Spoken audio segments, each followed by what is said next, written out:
بسم اللہ الرحمن الرحیم۔ آج سے انشاءاللہ تعالی کچھ گھریلو زندگی، کچھ معاشرتی زندگی کے حوالے سے چند باتیں آپ کی بارگاہ عالیہ میں پیش کروں گا۔ گھر میں میاں بیوی ہوتے ہیں، بچے ہوتے ہیں، ماں باپ کی حیثیت ہوتی ہے، تو یہ دو تین حضرات کے حوالے سے کچھ باتیں عرض کروں گا، پھر انشاءاللہ دیگر اپنے مسلمان بہن بھائیوں کے حق حقوق کے حوالے سے کچھ چیزیں عرض کروں گا۔ تو آج سب سے پہلے گھر میں شوہر کے حوالے سے چند احادیث مبارکہ آپ کی بارگاہ میں پیش کرتا ہوں۔ یہ اس لیے ضروری ہیں کہ ہماری بہنیں، بیٹیاں وہ کل کسی کی جا کر بیوی بنتی ہیں، تو ان کی تربیت کے لیے آج ہی ضروری ہے کہ گھر میں ان کی تربیت کر دی جائے کہ بیوی ہوتی کیسی ہے، اس کو رہنا کیسے ہوتا ہے۔ اگر گھر سے تربیت نہیں ہوتی تو گھر سے جانے کے بعد بھی پھر تربیت نہیں ہو پاتی۔ جو تربیت شروع سے بچپن سے انسان کی عادت بن جاتی ہے، ساری زندگی انسان کی وہ عادت نہیں جاتی، اللہ ماشاءاللہ کسی کو اللہ تعالیٰ عقل و شعور سے نوازے، وہ اپنے آپ کو بدل لے تو بدل لے، ورنہ حالت بدلتی نہیں ہے، بچپن کی جو عادت پڑ جاتی ہے۔ تو اس لیے جس طرح کہ ایک شوہر کی ذمہ داری ہے کہ بیوی کے ساتھ حسن سلوک سے وقت گزارے، اسی طرح گھر والوں کی ذمہ داری ہے کہ وہ اپنی بچیوں کی، اپنی بہنوں کی پرورش اس طرح کریں، تربیت اس طرح کریں تاکہ اس کو بھی پتہ ہو کہ شوہر کے ساتھ وقت کیسے گزارنا ہوتا ہے۔ تو شوہر کو اللہ تعالیٰ نے ویسے بھی فضیلت عطا فرمائی ہے، مرد کو عورت پر فضیلت دی ہے، اور پھر جب وہ عورت کے لیے شوہر بن جاتا ہے تو اس کی فضیلت اور بڑھ جاتی ہے۔ تو اس لیے اللہ اور اس کے رسول نے کچھ ہمیں احکام بھی ذکر فرمائے ہیں، وہ سماعت فرما لیجیے۔ بسم اللہ الرحمن الرحیم۔ سب سے پہلے قرآن کریم کی ایک آیہ مبارکہ رب کائنات ارشاد فرماتا ہے وَلِلرِّجَالِ عَلَيْهِنَّ دَرَجَةٌ، اور مردوں کو عورتوں پر فضیلت حاصل ہے، مردوں کو عورتوں پر فضیلت حاصل ہے۔ جب مردوں کو عورتوں پر فضیلت حاصل ہے تو ہم اپنی بیٹیوں کو ان کے شوہروں پر فضیلت نہ دلائیں، انہیں تیش نہ دلائیں۔ وہ ہوتا کون ہے تمہیں پوچھنے والا؟ وہ ہوتا کون ہے تمہارے ساتھ ایسا کرنے والا؟ اس کو یہ حق کس نے دیا؟ اس کو حق اسلام نے دیا، اور کس نے دیا؟ اللہ اور اس کے رسول نے دیا۔ یہ جو باتیں جب ہم کرتے ہیں نا، بیٹی آ کے شکایت کرتی ہے تو ہم پہلے ہی وہ ہوتا کون ہے پوچھنے والا، کرنے والا، تو بس بیٹی بگڑ گئی، پھر اس کا سدھرنا مشکل ہے۔ حضور علیہ السلام کی بارگاہ عالیہ میں حضرت فاطمہ الزہرا رضی اللہ تعالیٰ عنہ نے حضرت علی رضی اللہ تعالیٰ عنہ کی شکایت کی تھی۔ آگے آگے وہ پہنچی، پیچھے پیچھے سے حضرت علی رضی اللہ تعالیٰ عنہ پہنچ گئے۔ تو آپ نے درگزر کی درخواست کی تو حضرت فاطمہ الزہرا رضی اللہ تعالیٰ عنہ جلال میں تھی، وہ نہ ماننے لگی، تو حضور علیہ السلام نے فرمایا بیٹی اب بس بھی کر دو، ایسا کون سا شوہر ہوتا ہے جو بیویوں کے پیچھے اس طرح آتا ہے؟ شوہر ہے وہ تمہارا۔ نصیحت کی اپنی بیٹی کو کہ شوہر ہے، اس کے ساتھ اچھے طریقے سے وقت گزارو۔ جب اللہ کے نبی کی بیٹی کو اللہ کے نبی نصیحت کر سکتے ہیں، ہم کیوں نہیں اپنی بیٹیوں کو نصیحت کرتے کہ شوہروں کے ساتھ اچھے طریقے سے زندگی بسر کریں؟ ہمارا یہ سوال کہ ان کو حق کس نے دیا، وہ ایسے کیسے کر سکتا ہے، اس کا جواب تو سیدھا سیدھا رب نے دے دیا کہ اللہ نے ان کو فضیلت دی ہے۔ دوسری جگہ فرمایا الرجال قوامون علی النساء، اللہ نے مردوں کو عورتوں پر سربراہ افسر مقرر فرمایا۔ جب وہ سربراہ ہیں، وہ افسر ہیں، تو ظاہر ہے حکمرانی بھی انہی کی چلے گی۔ جب وہ حکمران ہیں تو وہ حکمرانی کریں گے۔ حضرت سعد بن ربیع رضی اللہ تعالیٰ عنہ نے اپنی بیوی کو کسی غلطی پہ تھپڑ مارا، تو وہ اپنے گھر چلی گئی، جا کے والد کو بتایا، ان کے والد اٹھے، انہیں پکڑ کے حضور علیہ السلام کی بارگاہ عالیہ میں لے گئے۔ جا کر حضور علیہ السلام کی بارگاہ میں ان کے شوہر کی شکایت کی۔ اس وقت اللہ تعالیٰ نے یہ آیت نازل فرمائی الرجال قوامون علی النساء۔ شوہر نے اگر تھپڑ مار دیا، بیوی نے کوئی غلطی کی ہے، جس طرح ماں باپ بچے کو تھپڑ مارتے ہیں، کبھی کسی نے اعتراض کیا کہ بچے کو تھپڑ کیوں مارا؟ کیوں نہیں اعتراض کرتے؟ اس لیے کہ ہمیں پتہ ہے ماں باپ کا حق ہے بچوں کی تربیت کرنا۔ لیکن شوہر اگر مار دے تو اعتراض شروع ہوتا ہے، کیوں؟ کہ شوہر کو ہم وہ اہمیت ہی نہیں دیتے، حیثیت ہی نہیں دیتے۔ داماد بنا لیا ہے مگر اس کو حیثیت، اہمیت وہ نہیں دینی جو اس کو اللہ اور اس کے رسول نے دی ہے۔ یہ کیا بات ہوئی؟ اس سے تو لڑائی جھگڑے بڑھتے ہیں۔ زیادہ تر جو بچیاں اپنا گھر چھوڑ کے چلی جاتی ہیں، زیادہ تر جو طلاق کے مسائل ہوتے ہیں، زیادہ تر جو گھریلو جھگڑے ہوتے ہیں، اس میں سب سے بڑا ہاتھ بچی کے ماں باپ، اس کے گھر والوں کا ہوتا ہے، سب سے بڑا ہاتھ۔ اگر وہ اس کی تربیت کریں، وہ اس کو نصیحت کریں، غلطی پہ روکیں، سکھائیں، سمجھائیں، کبھی بھی گھر نہیں بگڑتے۔ ماں باپ اصل میں غلط شاہ دیتے ہیں بچی کو، اس کی طرفداری کرتے ہیں، تو بچیاں پھر ہوتی نازک عقل کی مالک ہوتی ہیں، تو وہ پھر اپنے راستے پہ چل پڑتی ہیں۔ جس کا جو حق ہے اس کو دیں۔ آپ کی بیٹی کا جو حق ہے، بہن کا جو حق ہے، اپنے بہنوئی سے، اپنے داماد سے اس سے کہیں کہ بھائی دیکھیں آپ کے حق حقوق ہیں، آپ سربراہ ہیں، آپ بڑے ہیں، لیکن ہماری اس بچی کی یہ حقوق ہیں، آپ اس پہ یہ ظلم نہ کریں، یہ چیزیں بھی نہ کریں۔ لیکن یہ باتیں بھی بچی یا بہن کے سامنے بتانے کی نہیں ہوتی، الگ سے ہوتی ہیں۔ ان کے سامنے بھی اگر آپ بات کریں گے ان کو تیش آ جائے گی کہ میرا پوچھنے والا کوئی ہے، اب میرے ساتھ یہ کچھ کر کے تو دکھائے۔ چند احادیث مبارکہ سماعت فرما لیجئے۔ عن عائشہ قالت سألت النبی صلی اللہ علیہ وسلم ای الناس اعظم حقا علی المرأة۔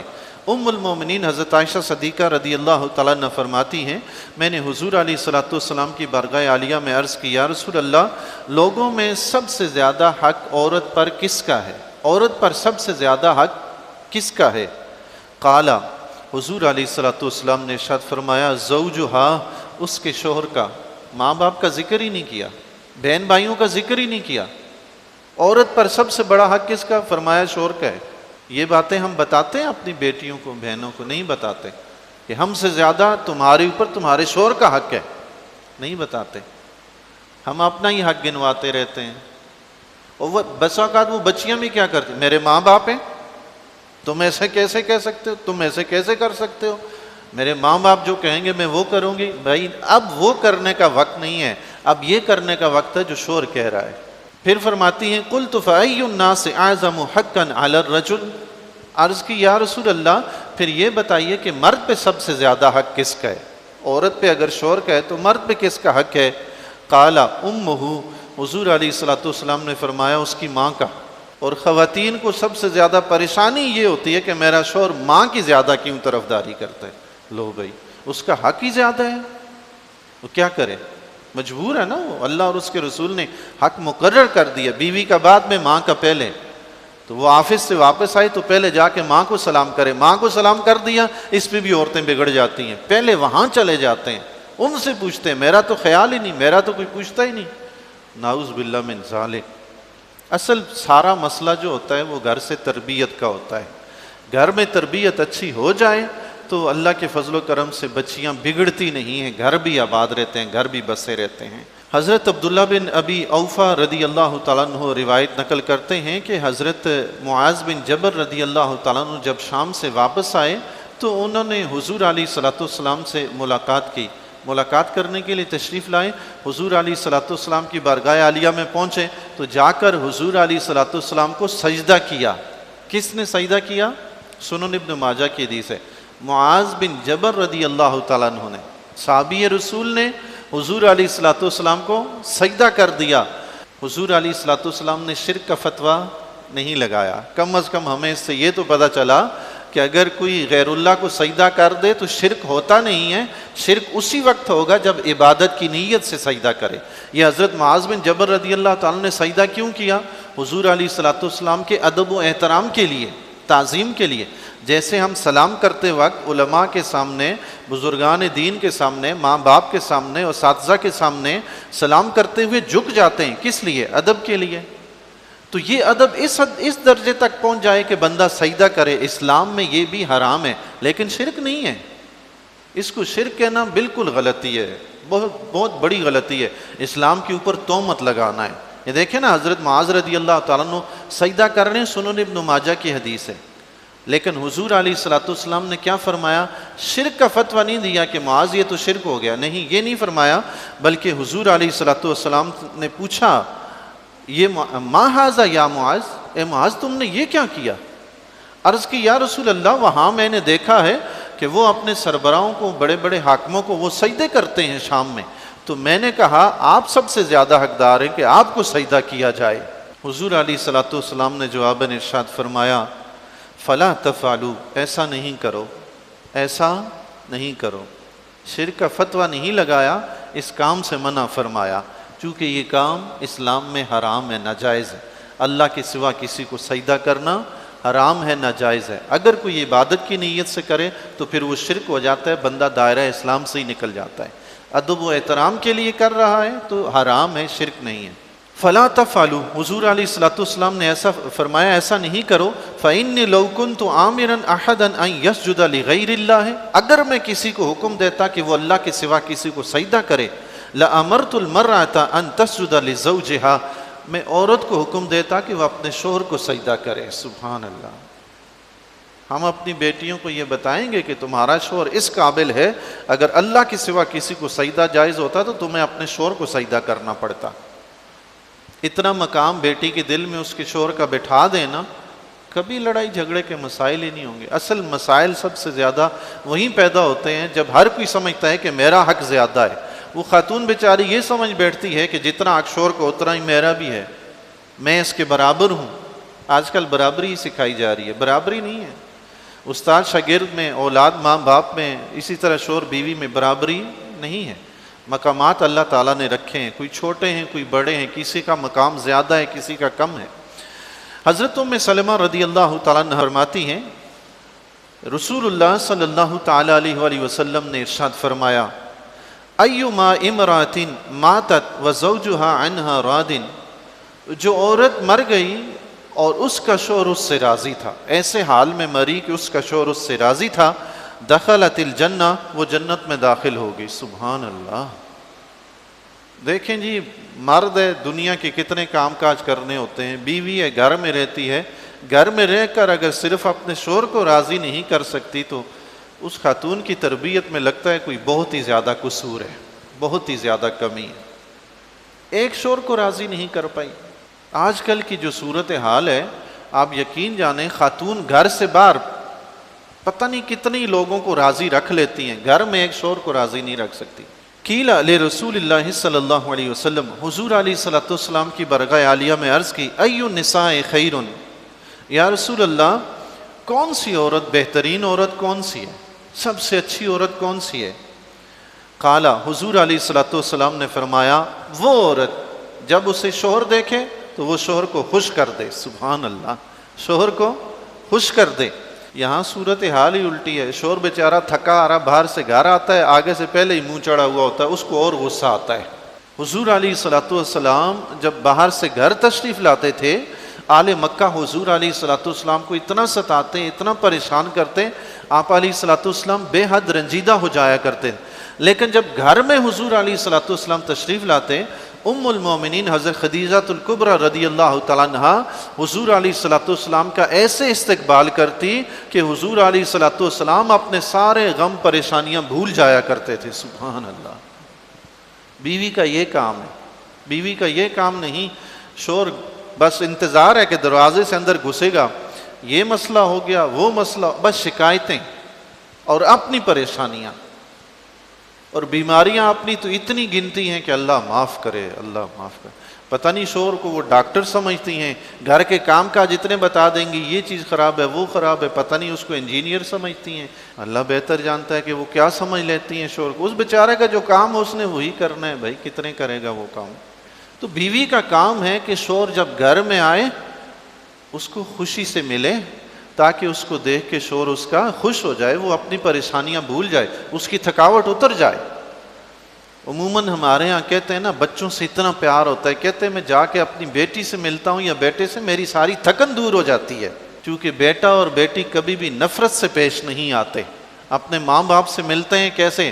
لپک کے بھاگتے ہوئے آئیں گے، دوڑتے ہوئے کہ پاپا آ گئے ہیں جی۔ جس طرح خوشی سے وہ بچے ملتے ہیں، شوہر کی تھکاوٹ دور ہو جاتی ہے، ایسی خوشی سے اگر بیوی استقبال کرے تو شوہر کی تھکاوٹ لامحالہ دور ہونی ہے۔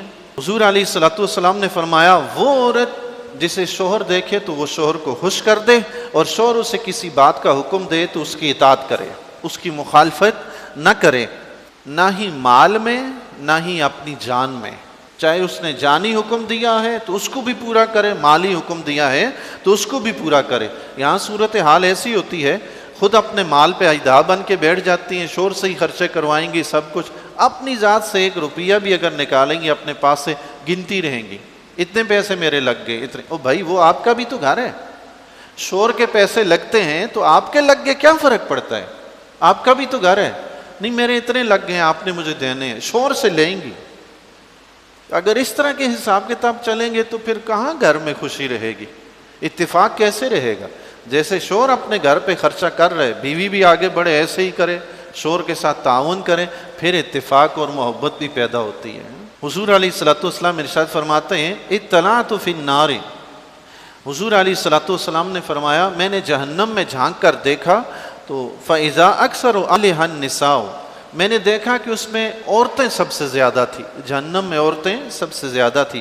فقلنا لما یا رسول اللہ، خواتین جو حضور علیہ الصلوۃ والسلام کے پاس تشریف فرما تھی انہوں نے سنا تو عرض کی یا رسول اللہ اس کی کیا وجہ ہے کہ عورتیں سب سے زیادہ جہنم میں تھی؟ قال یکسرن اللعن ویکفرن العشیر، حضور علیہ الصلوۃ والسلام نے فرمایا یہ کثرت سے لعن طعن کرتی ہیں اور شوہر کی نافرمانی کرتی ہیں۔ اس وجہ سے دو وجہ بتائی، کثرت سے لعن طعن، ہر بات پہ تو مر جائے، تو ایسا ہو جائے، تو ویسا ہو جائے، تیرا یہ ہو جائے وہ جو بد دعائیں دیتی رہتی ہیں، اللہ تعالیٰ معاف فرمائے۔ فرمایا یہ دو عادتیں، شوہر کی نافرمانی اور زیادہ تر لعن طعن کرنا، حضور علیہ الصلوۃ والسلام نے فرمایا یہ عورتوں کے سب سے زیادہ جہنم میں جانے کا سبب ہے۔ آخری حدیث مبارکہ سماعت فرما لیجئے۔